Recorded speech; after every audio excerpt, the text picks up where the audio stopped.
You can grab this. I think mindfulness is just really being present in the moment and feeling your emotions instead of distracting from them, because I feel like we have so many distractions with our phones, you know, social media and Netflix and whatever else, and it just prevents us from feeling things that are uncomfortable or, I don't know, anything that's a problem in our lives at the moment. And I think mindfulness helps us process those and just sit with what's uncomfortable. So I definitely am still working on that myself, but I would say the key is not try and think so far ahead, just enjoy what's right in front of you. Mindfulness in a sentence, like not 2 sentences, just 1.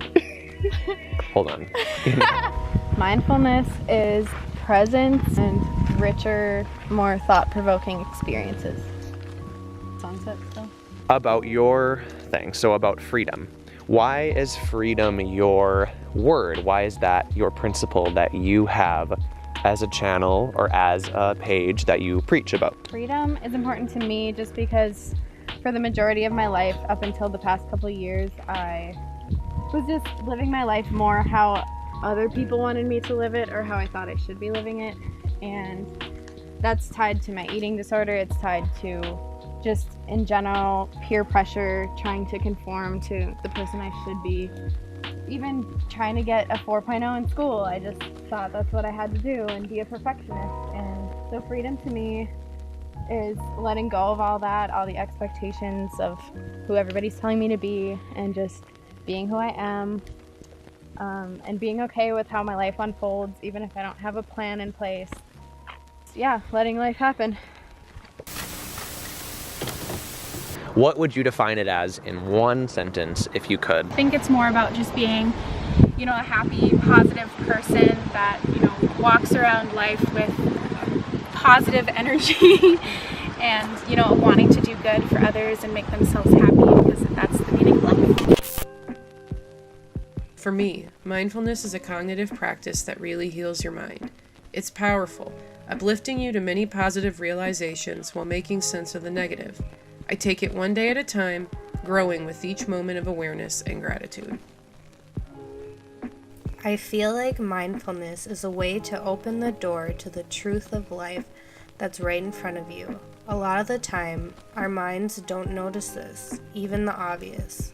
So busy with stresses and little things, it can't see how good things actually are. That's when mindfulness comes to lift the veil.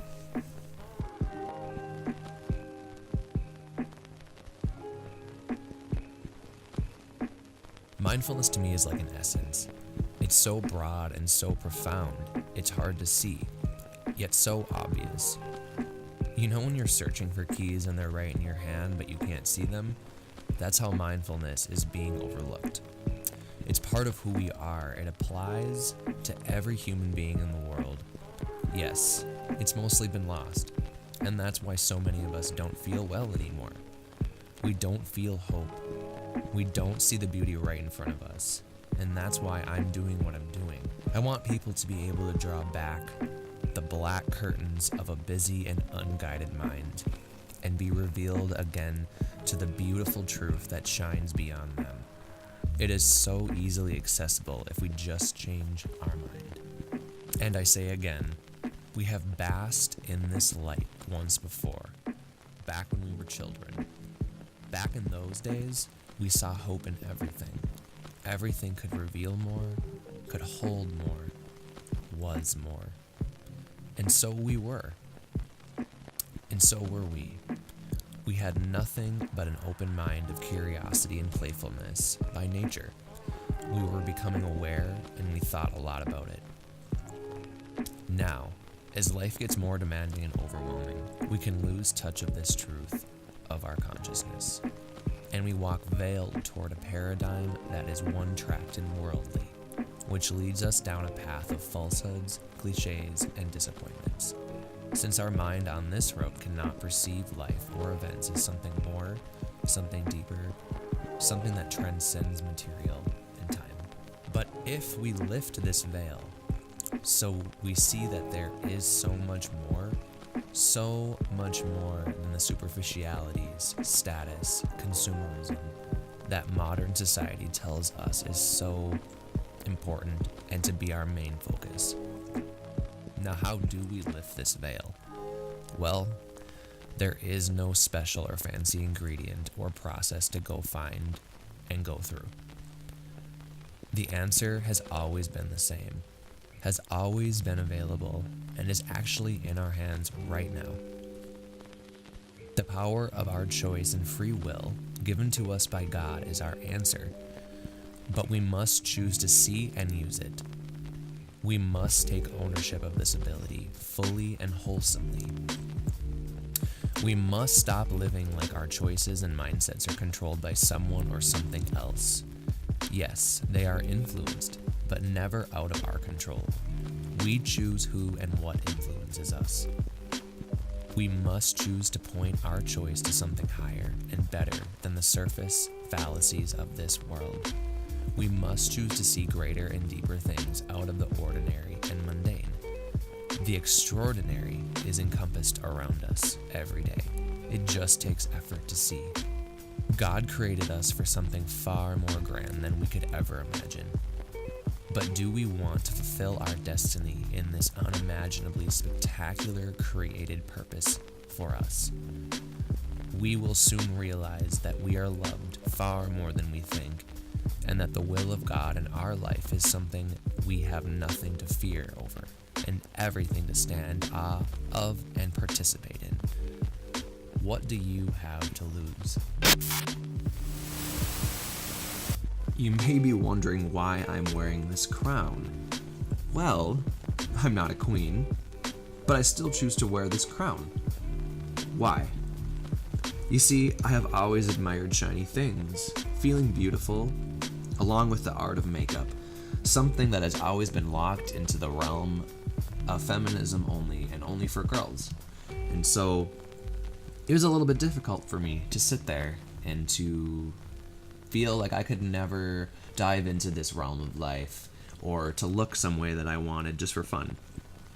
It amazes me how different somebody can seem by just this substance alone and by adding in a little prop here and there. But by being a guy, especially in this society, it really feels hard to feel like you can even express this side at all.